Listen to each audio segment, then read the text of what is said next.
Nous commençons cet entretien avec l'Ode à la joie, qui est l'hymne international pour la paix.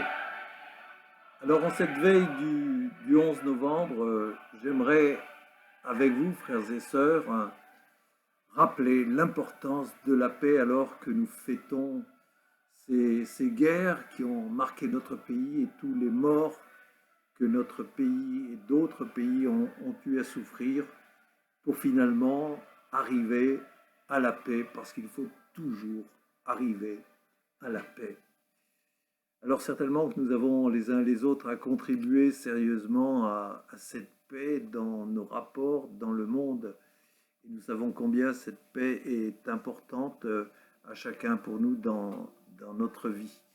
Demandons donc au Seigneur de nous accorder les uns et les autres cette paix du cœur.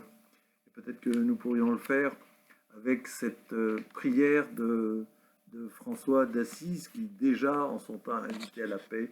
Seigneur, fais de nous, fais de moi un instrument de votre paix, là où est la haine, que je mette l'amour, là où est l'offense, que je mette le pardon, là où est la discorde, que je mette l'union, là où est l'erreur, que je mette la vérité, là où est le doute, que je mette la foi, là où est le désespoir, que je mette l'espérance, là où sont les ténèbres, que je mette la lumière, là où est la tristesse, que je mette la joie.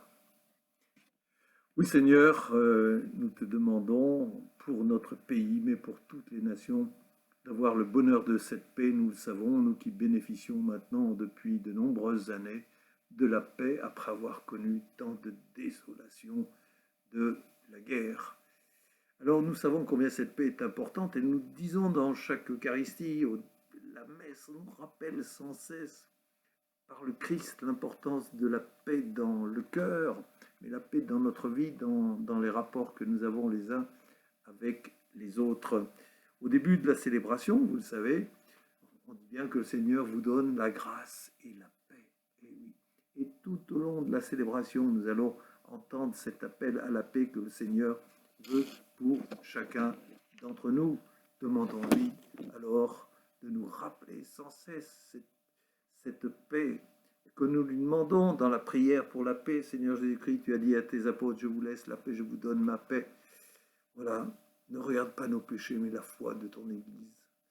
Nous lui demandons vraiment que cette paix vienne s'établir. Et le prêtre après dit que la paix du Seigneur soit toujours avec vous, justement pour rappeler l'importance de la paix dans notre vie. Et c'est juste avant la communion que le Seigneur nous invite justement à recevoir cette paix et quand on le peut, en dehors de ce temps de pandémie, à l'échanger pour vraiment signifier dans notre vie, à travers un geste, que nous désirons la paix.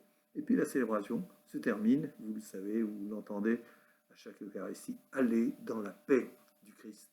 Ce n'est pas rien, cette salutation finale que parfois nous pensons peut-être comme pour dire qu'il faut s'en aller, que c'est la fin de la messe, mais c'est pour signifier l'importance de la paix dans notre vie.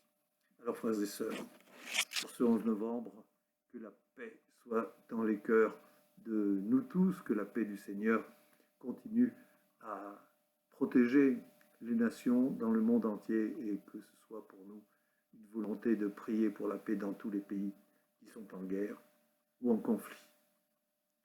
Bonne fête du 11 novembre à vous tous, frères et sœurs.